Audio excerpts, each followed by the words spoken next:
만약에 한 2000년 전에 쓰인 편지가 여러분한테 법정 싸움에선 일부러 져주세요 라고 말한다면 어떠실 것 같으세요? 아니, 당연히 이기려고 싸우는 거잖아요. 그렇죠? 오늘은 이 상식과 정반대되는 아주 충격적인 조언 속에 숨겨진 그 깊은 지혜가 뭔지 한번 제대로 파헤쳐 보겠습니다. 자, 이 문제를 한번 우리 현실로 가져와 볼게요. 여러분이 정말 믿고 의지하는 공동체, 가족일 수도 있고 친구 모임이나 교회일 수도 있겠죠? 거기서 누군가에게 정말 부당한 일을 당했다고 한번 상상해 보세요. 자, 바로 그 순간 당신에게 정의란 대체 뭘까요? 아마 대부분의 본능적인 반응은 정해져 있을 겁니다. 일단 맞서 싸워야죠. 내가 옳다는 걸 증명하고 결국에는 이겨야 합니다. 이게 우리가 생각하는 정의를 바로 세우는 과정 아니겠어요? 그런데 말이죠. 바로 이 지점에서 초기 기독교의 핵심 인물인 사도 바울이 완전히 판을 뒤엎는 질문을 던집니다. 차라리 억울한 일을 당하는 게 낫지 않습니까? 그냥 속아주는 게 낫지 않아요? 이게 그냥 무조건 참고 포기하라는 말이 절대 아닙니다. 여기에는 훨씬 더 깊은 뜻이 숨어 있어요. 오늘 그 진짜 의미를 제대로 한번 알아보겠습니다. 바울이 이런 파격적인 말을 한 데에는 구체적인 배경이 있었습니다. 바로 고대 도시 고린도에 있던 한 신앙 공동체 내부의 심각한 위기 때문이었는데요. 같은 믿음을 가진 사람들이 서로를 세상 법정에 세우는 그런 문제였죠. 당시 고린도는요, 그냥 작은 도시가 아니라 상업과 문화가 들끓는 거대한 항구 도시였습니다. 바로 그곳에서 새로운 신앙을 가진 사람들이 모여 공동체를 이루었는데, 글쎄요, 그들 사이에 분쟁이 생기니까 이걸 내부에서 풀지 않고 세상 법정으로 달려가서 서로를 고소하고 있었던 겁니다.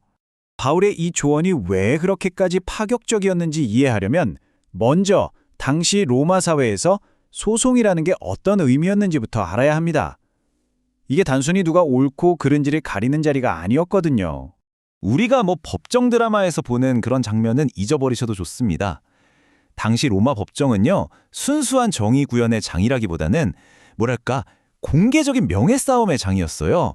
자신의 사회적 지위를 과시하고 내가 너보다 우월하다는 걸 사람들 앞에서 증명하는 무대였죠. 그러니 당연히 돈 많고 힘 있는 사람에게 절대적으로 유리한 게임이었습니다. 바로 이게 바울이 던지는 핵심 질문인 겁니다. 여러분, 사랑과 용서를 말하는 공동체가 세상 사람들처럼 힘과 명예를 가지고 싸우는 이 방식으로 문제를 해결하는 게 정말 맞다고 생각하십니까? 라고 묻고 있는 거죠. 자, 그럼 바울이 내놓는 첫 번째 해법은 뭘까요? 이건 아주 근본적인 접근인데요. 공동체 구성원들의 관점 그리고 그들의 정체성 자체를 완전히 뒤바꾸려는 시도입니다. 바울의 전략은 이거예요. 사람들의 시선을 지금 눈앞의 돈 문제, 자존심 싸움에서 훨씬 더 거대한 미래로 확 돌려버리는 거죠. 그는 이렇게 말합니다. 여러분, 지금 이런 사소한 일로 다투고 있을 때가 아닙니다. 여러분은 장차 세상을 심판하고 심지어 천사까지도 판단할 사람들입니다. 어때요? 갑자기 지금의 다툼이 정말 사소한 일처럼 느껴지지 않나요?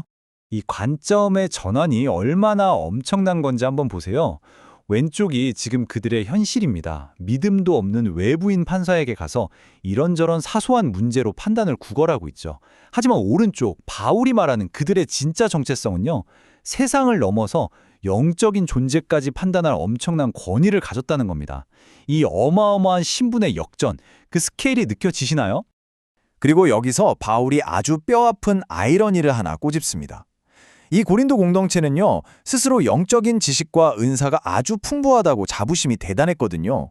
그런데 정작 그 많은 지식을 가지고 형제자매 사이의 작은 갈등 하나를 지혜롭게 풀어내지 못하고 있었던 겁니다. 머리로는 많이 알았지만 관계를 세우는 지혜는 턱없이 부족했던 거죠. 근데 바울은 여기서 멈추지 않고 한 걸음 더 깊이 들어갑니다. 아예 우리가 생각하는 승리와 패배라는 개념 자체를 완전히 뒤집어 버리거든요. 바로 이 문장, 이게 바울 주장의 핵심입니다. 법정에서 판사가 누구 손을 들어주는지는 하나도 중요하지 않다는 거예요. 같은 공동체 식구끼리 서로 소송을 거는 그 상황 자체가 이미 공동체의 완벽한 패배라고 선언하는 겁니다. 게임 끝이라는 거죠. 이걸 우리는 영적 패배라고 한번 정의해 볼 수 있을 것 같아요. 이게 뭐냐면 내가 논쟁에서 이기고 내 권리를 찾는 대가로 공동체의 신뢰와 하나됨을 그냥 깨버리는 상황인 겁니다. 진짜 목표는 개인의 승리가 아니라 공동체 전체의 건강함 그 자체라는 거죠. 결국 바울은 공동체의 존재 이유, 그 근본적인 목적을 다시 일깨워주는 겁니다. 이곳은 각자 자기 권리를 주장하며 싸우는 경쟁의 장이 아니라 오히려 서로를 지지하고 지켜주기 위해 존재하는 곳이라는 사실을 말이죠. 자, 이제 그림을 좀 더 크게 보겠습니다. 이 논리가 단순히 소속 문제를 넘어서서 어떻게 전혀 다른 삶의 방식으로까지 확장되는지 한번 살펴보시죠. 바울에게 이 소속 문제는 그냥 법적인 다툼 그 이상이었습니다. 그는 이 행위를 공동체가 추구해야 할 새로운 가치 체계, 즉 하나님 나라의 방식과는 도저히 함께할 수 없는 훨씬 더 큰 문제의 일부로 보고 있었던 거죠. 한번 보세요. 바울은 이 소송을 탐욕, 착취, 서로 헐뜯는 것과 같은 선상에 놓고 있습니다. 이런 행동들의 공통점이 뭘까요? 바로 공동체의 신뢰라는 뿌리를 흔들고 관계 자체를 파괴한다는 겁니다. 바로 이 지점에서 모든 게 딱 연결이 됩니다. 형제를 법정에 세우는 행위는 결국 그 본질에 있어서 탐욕이나 착취와 다를 바가 없다는 거예요. 왜냐하면 그 최종 결과가 똑같이 공동체를 무너뜨리기 때문이죠. 이 모든 논의는 오늘을 살아가는 우리에게 정말 근본적인 질문 하나를 던집니다. 바로 옳고 그름의 문제와 관계의 문제, 그 사이에 팽팽한 긴장감에 대한 질문이죠. 이 표가 두 가치 체계의 충돌을 아주 명확하게 보여줍니다. 세상은 말하죠. 내가 옳다는 걸 증명하고 내 권리를 주장해서 무조건 이겨야 한다고요. 하지만 이 2000년 전 편지는 우리에게 도전합니다. 관계를 지키고 공동체를 세우기 위해서라면 때로는 기꺼이 져주는 길을 선택하라고 말이죠. 오늘 이야기의 마무리로 이 질문을 여러분께 남겨드리고 싶습니다.